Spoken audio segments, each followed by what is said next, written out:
नमस्कार. ठरलं तर मग या मालिकेच्या येणाऱ्या भागामध्ये जबरदस्त असा ट्विस्ट येणार आहे. तर इथे रविराज काकांच्या समोर आता खूप मोठ्या सत्याचा उलगडा होणार आहे, जे की इथे सिटी हॉस्पिटलला जाऊन नागराज आणि प्रियाने जे काही कारस्थान केलं होतं रविराज काकांच्या विरोधामध्ये, आता ते कारस्थानाचा खुलासा सुनीता नर्सकडून आता रविराज काकांच्या समोर होणार असतो.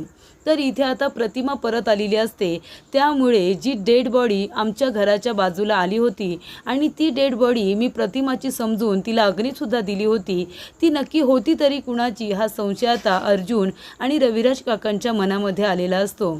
ती डेड बॉडी तर पूर्णपणे पॅक होती, पण तिच्या आजूबाजूला प्रतिमाच्या काही वस्तू पडलेल्या होत्या. त्याच्यामध्ये अंगठी असू दे, नाहीतर हार असू दे, नाहीतर ते पेंडंट, हे सगळं तर प्रतिमाचंच होतं. मग ती डेड बॉडी अचानक तिथे कशी काय आली, आणि जर आली तर आली, मग माझी प्रतिमा जिवंत कशी, हे असे अनेक प्रश्न आता रविराज काकांच्या मनात आलेले असतात. म्हणजे नक्कीच कुणीतरी या सगळ्याच्या मागे असा मास्टर माइंड आहे, जो आपलं डोकं लढवून, आपली शक्कल लढवून मला फसवण्याचा प्रयत्न करतोय, हे आता रविराज काकांना समजलेलं असतं. आणि म्हणूनच त्यांना आता त्या व्यक्तीचा शोध घ्यायचा असतो, जिला त्यांनी अग्नी दिला होता.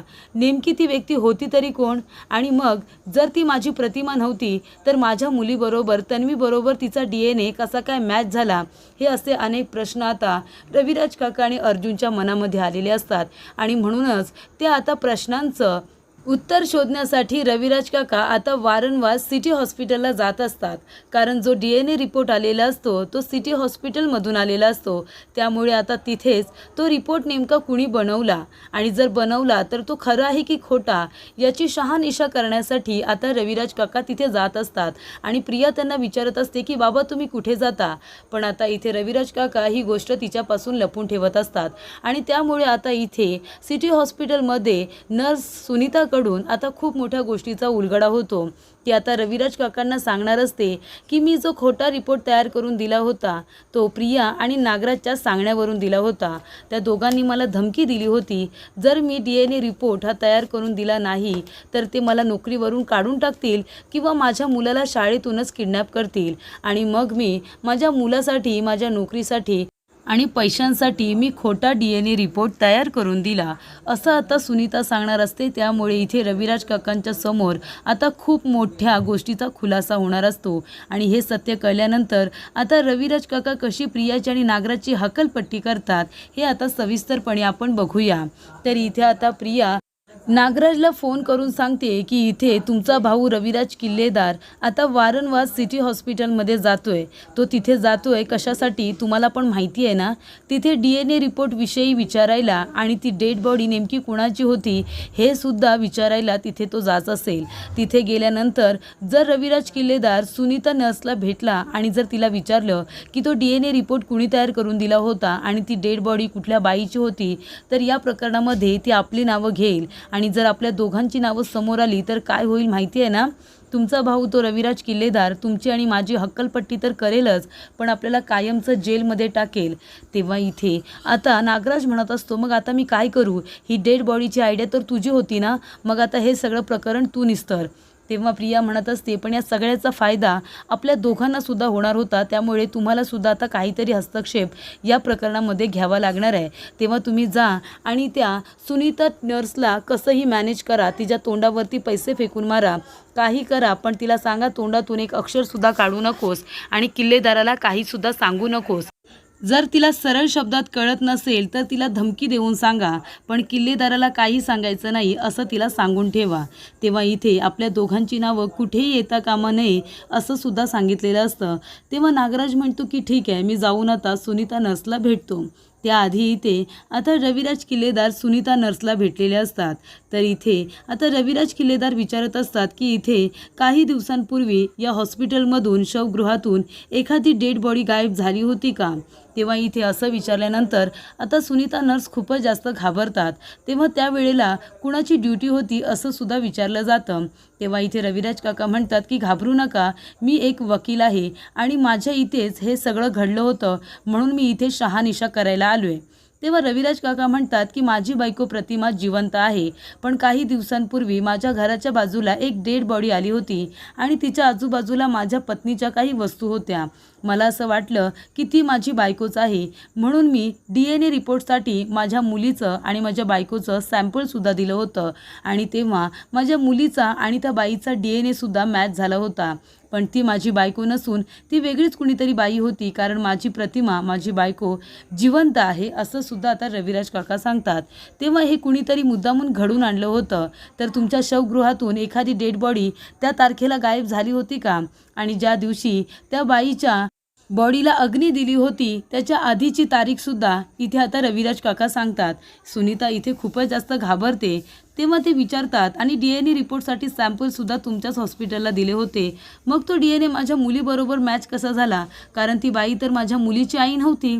तेव्हा इथे आता खूप सारे प्रश्न विचारल्यानंतर आता काय उत्तरं द्यावी सुनीताला काहीही कळत नसतं. तेव्हा ती पूर्णपणे आता टेन्शनमध्ये आलेली असते, पॅनिक झालेली असते. आणि तेवढ्यातच तिथे नागराजसुद्धा आता गाडी घेऊन येतो. नागराज बघतो तर काय, रविराज काका आणि सुनीता एकमेकांजवळ बोलत असतात. आणि तेव्हा इथे रविराज काका म्हणतात, हे बघा, मला खरं खरं सांगा, नाहीतर मला या हॉस्पिटलच्या संपूर्ण कमिटीला बसवून त्यांना विचारावं लागेल, कारण सिटी हॉस्पिटलमधून शवगृहातून ती डेड बॉडी आली होती आणि DNA रिपोर्टसुद्धा. मग नेमकं काय घडलं होतं हे मला जाणून घ्यायचं आहे. आता इथे CCTV फुटेजसुद्धा बघणार असतात रविराज काका. त्यामुळे इथे सुनीता, नागराज आणि प्रिया तिघंजण एकत्र दिसले असते हे सुनीताला माहिती असतं.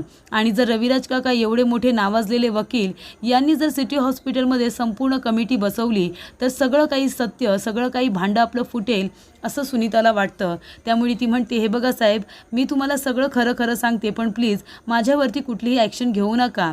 तेव्हा रविराज काका म्हणतात, तुम्ही निर्धास्त राहा, फक्त मला सत्य जाणून घ्यायचं आहे की त्या बाईचा माझ्या मुलीबरोबर DNA कसा काय मॅच झाला. तेव्हा सुनीता म्हणत असते की हे बघा, माझ्याकडे एक मुलगी आणि एक माणूस आला होता. त्या दोघांनी मला धमकी दिली होती की DNA रिपोर्ट हा पॉझिटिव्हच आला पाहिजे. मी नाही म्हणत होते तरीसुद्धा त्याने जबरदस्तीने माझ्याकडून ते काम करून घेतलं आणि मी सुद्धा पैशांच्या हव्यासापोटी आणि माझ्या मुलासाठी मी ते काम करायला तयार झाले. आणि इथे सिटी हॉस्पिटलमध्येच ते सॅम्पल आले होते आणि त्यांच्या सांगण्यावरून मी पॉझिटिव्ह रिपोर्ट तयार करून दिला होता, नाहीतर त्या बाईचे आणि तुमच्या मुलीचे सॅम्पल हे मॅच होत नव्हते असं आता इथे सुनीता सांगते. तेव्हा इथे डेड बॉडीविषयी मात्र आता सुनीता काहीच बोलत नाही. ती म्हणत असते, ती डेड बॉडी कुठून आली ते मला माहिती नाही आहे. तेव्हा इथे रविराज काका म्हणतात, पण सॅम्पल तर मॅच झाले नव्हते तरीसुद्धा तुमच्या इथून पॉझिटिव्ह रिपोर्ट आलाच होता ना, त्याच्यावरतीच मी विश्वास ठेवला आणि तिला, त्या वेगळ्याच बाईला मी माझी प्रतिमा समजलो. तेव्हा इथे त्या मुलीचं नाव प्रिया आणि त्या माणसाचं नाव नागराज असं सुद्धा सुनीता सांगते. त्यामुळे रविराज काकांच्या समोर आता सगळी इथे स्टोरी उभी राहते. ते म्हणत असतात की म्हणजे या सगळ्याच्या मागे माझा भाऊ नागोबा आणि ही प्रिया आहे. तर तेव्हा त्यांना आता विश्वास बसत नसतो की प्रियासुद्धा असं काहीतरी करेल. जिला मी माझी मुलगी म्हणवतो, जिच्यावरती जीवापाड प्रेम करतो, ती मला असं धोका देईल या गोष्टीचा विचार रविराज काकांनी दिला नव्हता. आणि आता रविराज काका घरी येतात आणि सायली अर्जुनला विश्वासात घेऊन सगळं काही सांगतात. तेव्हा सायली म्हणते, सर, मी तुम्हाला आधीच सांगितलं होतं की प्रियाला खोटं बोलायची सवय आहे आणि ती पैशांची खूपच जास्त लालचीसुद्धा आहे. त्याच्यासाठी सुद्धा ती खोटं बोलून तुमच्या घरामध्ये आली असेल. तेव्हा इथे आता अर्जुन म्हणत असतो की सिनियर, या सगळ्याच्या मागे नागराज काकासुद्धा असू शकतो. म्हणजे आपण बाहेर लोकांवरती संशय घेतो पण घरातल्या लोकांवरती विश्वास ठेवतो आणि तीच लोक आपला विश्वासघात करतात. तेव्हा रविराज काका म्हणतात, पण आता ह्या दोघांना मी माफ करणार नाही. आणि ते आता पुरावे घेऊनच घरी आलेले असतात. आणि त्याचबरोबर इथे आता प्रियाचा खोटारडेपणासुद्धा सगळ्यांच्या समोर येतो आणि ते म्हणतात की प्रिया आणि नागराज, तुम्ही दोघांनी आता माझ्या घरामध्ये राहायचं नाही. आणि आता रविराज काका इथे सुभेदारांच्या घरातून तर हक्कलपट्टी करतातच, पण किल्लेदारांच्या घरातून सुद्धा त्या दोघांची कायमची हक्कलपट्टी करून टाकतात आणि त्यांना त्यांच्या गुन्ह्याची शिक्षासुद्धा देतात.